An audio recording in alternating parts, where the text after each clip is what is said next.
It is the summer of 1943. Across the Atlantic, German prisoners of war step off guarded trains and enter the barbed wire fences of their first American camps. Their uniforms are worn, their boots cracked, their faces gaunt from years of fighting and rationing. Many of them expect cruelty, convinced by Nazi propaganda that their fate will be starvation, punishment, or worse. The men glance nervously at the watchtowers and the rows of barracks.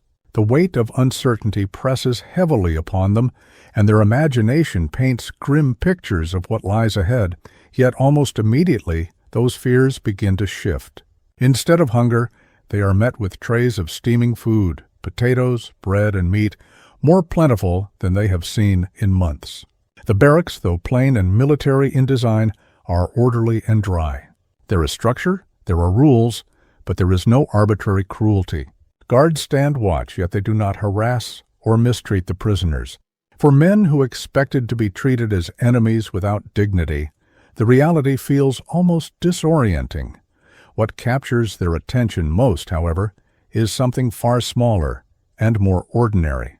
Alongside their meals and rations, each prisoner receives cigarettes. At first, they think it must be a gesture for the new arrivals, perhaps a temporary allowance to calm nerves. But the next day, more cigarettes appear, and the day after that, more still. The packs are stacked neatly, delivered as casually as bread or coffee, and the prisoners are astonished at the ease with which they are given. Imagine the sensation of lighting one of those first cigarettes in captivity. The paper crackles softly, the tobacco smolders, and the smoke drifts into the evening air above the camp. For a German soldier who had gone weeks at the front with nothing but bitter substitutes, it feels almost surreal. The taste of the tobacco is sharp and familiar, but its abundance is what stuns them most. In Germany, cigarettes had been precious, sometimes traded like currency. Here, in the very land of their enemies, they are handed out as though they are of little consequence. The scene takes on a dreamlike quality. A young prisoner leans against the wooden frame of his bunk, exhaling a long cloud of smoke, and for the first time in years, he feels something close to relief. The war rages on far across the ocean, but inside the camp, there is a strange and unexpected calm. Cigarette smoke lingers in the barracks, a reminder that captivity in America is not what they had been taught to expect. For many, this moment marks the beginning of a profound realization that the world on the other side of the wire is different from the one they left behind. As night falls, the camp grows quiet. Some prisoners write letters in cramped handwriting, others sit in small circles, sharing cigarettes with new acquaintances. They speak in hushed tones about the food, the orderliness, and the surprising humanity of their captors. The scent of tobacco drifts across the camp, weaving itself into memory. For these men, the first days of captivity are etched not in hunger or punishment, but in the glow of cigarette embers burning against the dark. It is a memory they will never forget, one that begins to reshape how they see not only America, but the war itself. The deeper the German prisoners settled into life behind the barbed wire, the more striking the differences became between what they experienced in America and what they had left behind in Europe. For years, they had lived under rationing, where every cigarette, every piece of meat, and even small luxuries had to be carefully guarded or traded. In Germany, tobacco had grown so scarce that soldiers sometimes smoked dried leaves or crude substitutes when real cigarettes could not be found. At the front, the shortage was even worse, where fatigue and fear were often compounded by the absence of the one small comfort that had once soothed them. Now, in America, that reality felt like a distant memory. Cigarettes arrived daily, as regular as bread or coffee, stacked in boxes that seemed endless. Guards smoked casually, flicking half-finished cigarettes to the ground, as if they were worthless scraps. For the prisoners watching from behind the wire, such gestures bordered on shocking. In their homeland, a single cigarette could be traded for food or hoarded for days as a prize. Here, in the United States, it was treated as something so common that men could discard it without thought. The contrast cut deep, not only because of the cigarettes themselves, but because of what they represented. Each puff of smoke was a reminder of the imbalance between the two nations. Germany, straining under bombings and shortages, struggled to feed its people and its armies. America, by contrast, could afford to supply its own troops and still extend such luxuries to enemy prisoners. For the captured soldiers, it was a living demonstration of a fact they had suspected, but never fully seen. Their enemy's strength was not just on the battlefield, but in its resources, its factories, and its vast capacity to provide. At night in the barracks, the men spoke of this with equal parts wonder and disbelief. Some laughed bitterly, saying that if cigarettes were so plentiful for prisoners, then American soldiers must be drowning in them at the front. Others fell silent, staring at the glowing tips of their smokes, realizing what it meant for the war they had fought so fiercely to win. The cigarettes were more than a comfort. They were a symbol of power, a quiet message that America fought with the weight of abundance behind it, while Germany fought with scarcity and desperation. For the prisoners, every pack became a lesson in contrast. Each time they held a cigarette in their hands, they could not help but think of the men back home, family, friends, and fellow soldiers, scraping together the remnants of a crumbling supply system. The camp, though confined and guarded, revealed a truth that was harder to face than barbed wire or watchtowers. They were living in the care of a nation that had resources their homeland could never hope to match. That knowledge was humbling, unsettling, and unforgettable. To understand why American prisoner of war camps could hand out cigarettes so freely, one must look beyond the fences and into the heart of the United States during the war years. Unlike Europe, America's cities were not scarred by bombings, its farmland was not trampled by invading armies, and its factories were not crippled by shortages of raw material. The homeland remained intact, and from this stable ground the United States built a war machine of immense scale. Trains thundered across vast landscapes carrying food, weapons, and supplies. Ships departed from sprawling harbors, their holds filled with goods destined for soldiers overseas. Within this tide of production and distribution, cigarettes were simply another commodity, manufactured in staggering numbers and folded seamlessly into the rhythm of American life. The tobacco industry in the United States had long been powerful, and wartime demand only increased its reach. Factories churned out cartons day and night, meeting both civilian needs and the military's desire to keep morale high. Cigarettes were part of the daily ration for American soldiers, seen as essential to maintaining spirit on the battlefield. The abundance was so great that even after providing for millions of troops, there was still enough to supply prisoners of war without hesitation. For German soldiers accustomed to scarcity, this invisible industrial backdrop was beyond comprehension. They could only measure it by what they touched each day, and what they touched was tobacco wrapped neatly in paper, seemingly endless in supply. What was extraordinary for the prisoners was ordinary for Americans. A guard lighting a cigarette without thought did not know that his small act revealed something immense to the men watching him. He was not performing strength, yet to the German prisoners it was a display of power more profound than barbed wire or rifles. The abundance of cigarettes revealed a nation capable of waging a total war without feeling the strain in the same way Europe did. The POWs saw it not as indulgence, but as evidence of a system that could outlast and outproduce their own. This difference in production was not just about economics, it was about geography. America's vast distances shielded it from enemy attacks, and its resources seemed endless. The prisoners, many of whom had seen their hometowns bombed or had heard of cities reduced to rubble, could scarcely imagine what it meant to live in a land where factories never stopped, where trains still ran on time, and where the comforts of civilian life were preserved even in the midst of global war. To them, the cigarettes symbolized that shielded abundance. They were the product of a nation fighting far from home, with its industries unbroken and its people largely untouched by the destruction of battle. Each cigarette handed out in camp was, in truth, a fragment of that larger story. It was not only tobacco that the prisoners inhaled, but the invisible presence of America's industrial might. They did not see the fields where the tobacco was grown, or the machines that packed the cartons, or the ships that carried them across oceans. Yet each puff carried with it the weight of that unseen network.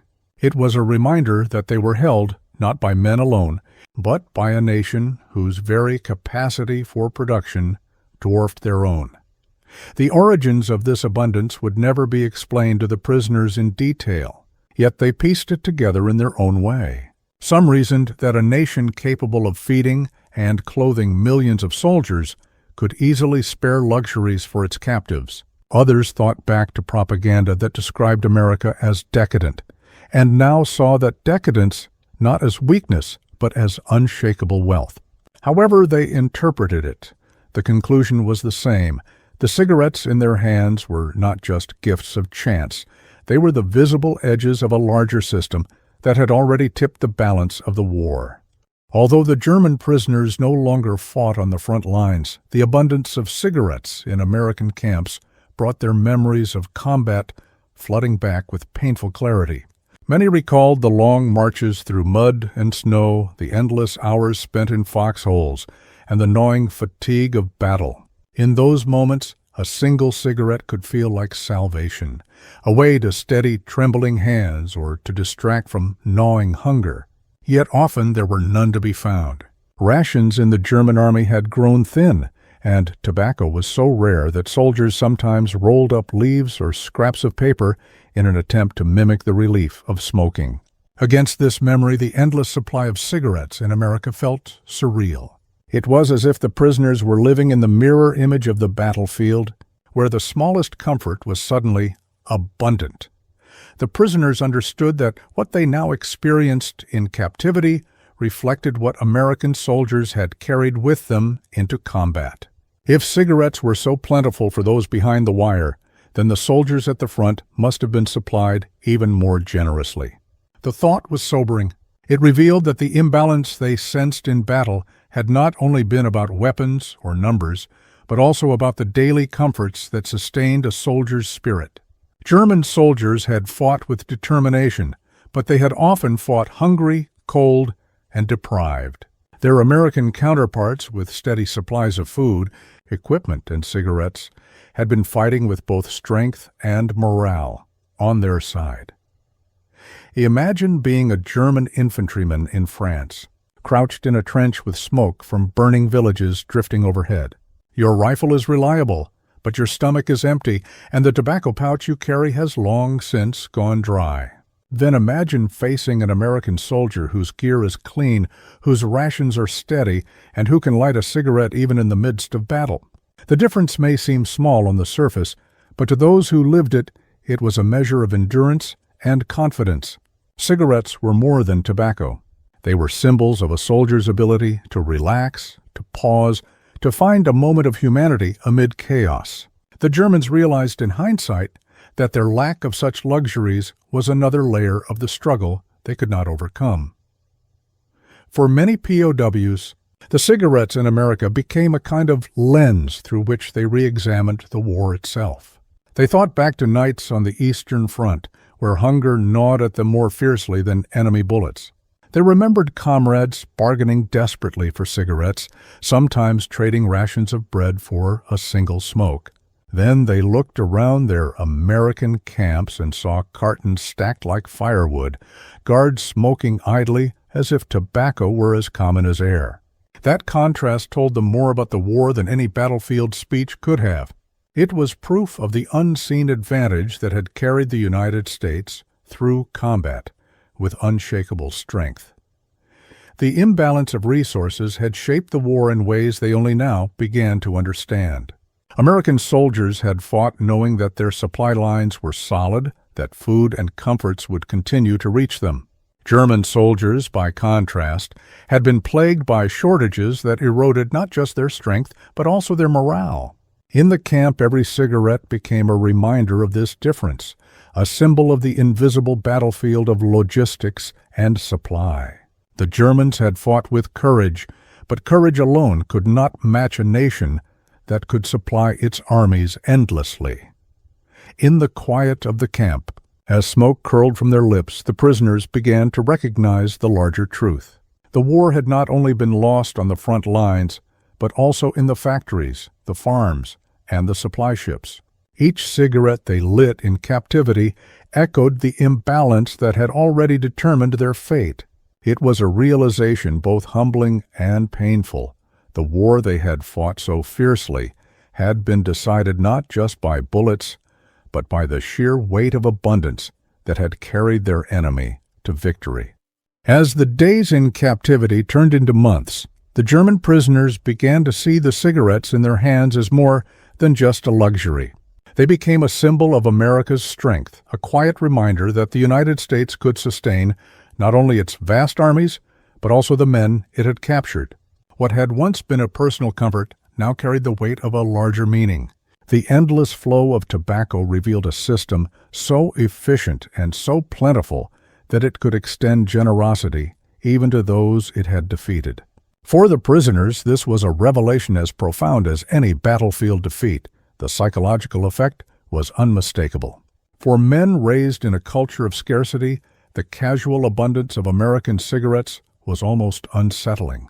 They watched guards toss away half-burned smokes and realized these men lived in a world where waste did not bring guilt or fear. In Germany, such an act would have been unthinkable, even offensive. This casualness, this ease with which luxuries were treated, reminded the prisoners of their homeland's exhaustion.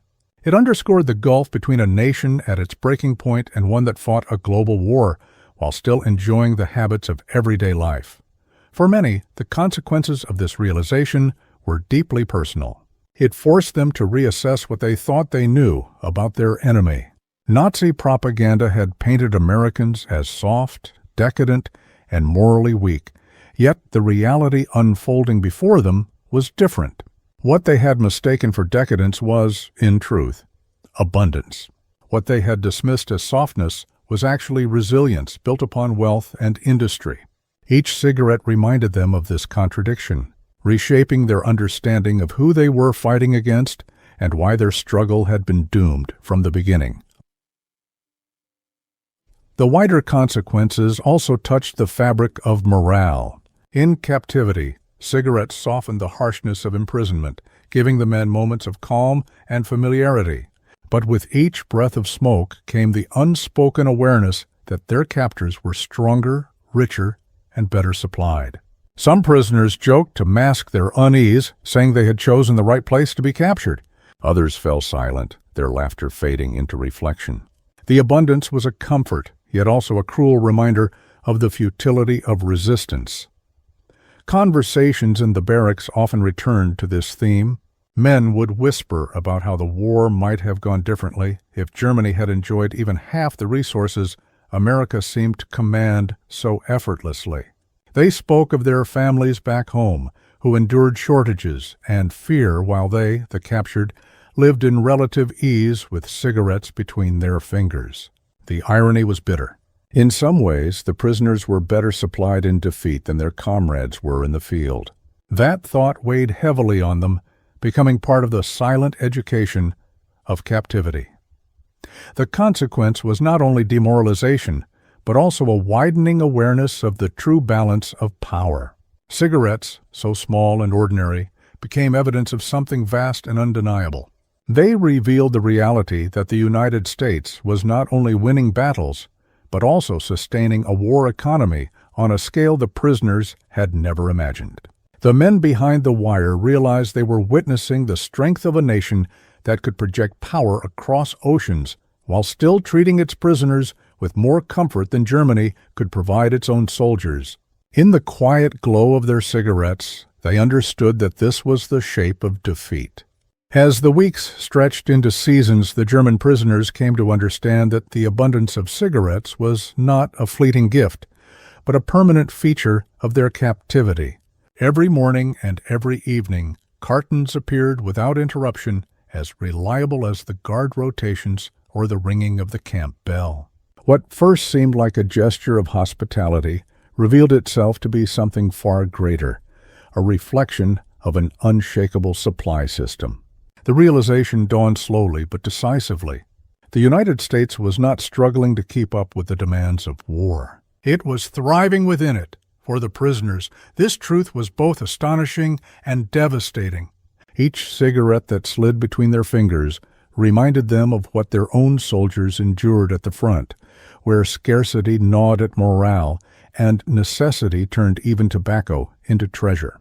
The contrast was overwhelming. The enemy, they had been told, was weak and decadent, had not only defeated them on the battlefield, but now demonstrated a strength that extended even into the lives of their captives. The smoke rising above the barracks was more than a comfort. It was the quiet, constant signal of a power so vast that it could make generosity look effortless. Imagine the effect of watching a guard pause during his shift, light a cigarette, and carelessly toss the stub away after only a few drags. For the German prisoner staring at the smoldering ember in the dirt, the act felt like a revelation and a wound. That fragment of tobacco could have bought bread in Berlin or eased the nerves of a soldier in Stalingrad. Yet here, in America, it was nothing more than waste. To the prisoners, those discarded smokes spoke louder than any speech. They declared that Germany had been fighting an enemy it could never hope to equal. The climax of this realization was not marked by a single dramatic event, but by the steady weight of consistency. Day after day, the supply never faltered. In the quiet spaces of captivity, when men shared cigarettes with one another or leaned back to watch the smoke drift into the night sky, the truth became impossible to ignore. The cigarettes had become more than a habit. They had become symbols of inevitability, evidence that the war's outcome had been sealed long before many of them had laid down their weapons. For some prisoners, this moment brought resignation. They accepted that the cause for which they had fought was lost, not because of weakness in spirit, but because of the overwhelming strength of their adversary. For others, the realization was painful, a bitter confirmation of doubts they had carried in silence through the war years. But all of them, in one way or another, recognized that the endless cigarettes were more than tobacco. They were the embodiment of defeat. And in that smoke-filled clarity, they understood that their world had changed forever. Years after the war ended, when the guns had fallen silent and the camps were long dismantled, many former German prisoners still recalled their time in America with a sense of astonishment. Of all the memories, of food, of barracks life, of guarded freedom, the detail that lingered most vividly was the cigarettes. They remembered the taste of tobacco after weeks of substitutes, the glow of embers shared with comrades, and the strange abundance that seemed to defy everything they had known in Europe. For some, it was the first sign that the world they had grown up believing in was not only flawed but fragile. The smoke that rose in the American camps etched itself into memory as both a comfort and a symbol of defeat. These recollections were not simply about tobacco. They were about what the cigarettes represented. Each cigarette was a reminder that the United States had fought the war from a position of unmatched strength. A prisoner lighting up in a quiet corner of a camp in Texas or Oklahoma could not help but reflect on the differences between his own country, exhausted and scarred, and this new world of plenty. What had seemed impossible during the war, America's ability to sustain itself while fighting across oceans, was made real in those simple daily rations. The cigarettes told the story of industry, abundance, and power, all contained in something as small as a rolled piece of paper. For many former POWs, the memory carried a sense of humility. They admitted that their captors had shown a kind of strength that was not only military, but also moral and economic. America had treated them with dignity and supplied them with comfort, even as their own families back home struggled to survive. This contrast reshaped how they remembered their captivity. It was not defined by suffering, but by the strange realization that even in defeat, they were witnesses to something larger than themselves, the rise of a nation whose resources seemed limitless. The legacy of those cigarettes reached far beyond the camps. When the prisoners returned to their homeland, they often spoke of the abundance they had seen and of how it revealed the futility of Germany's struggle against such power. Their stories became part of the oral history of the war, small details that explained greater truths.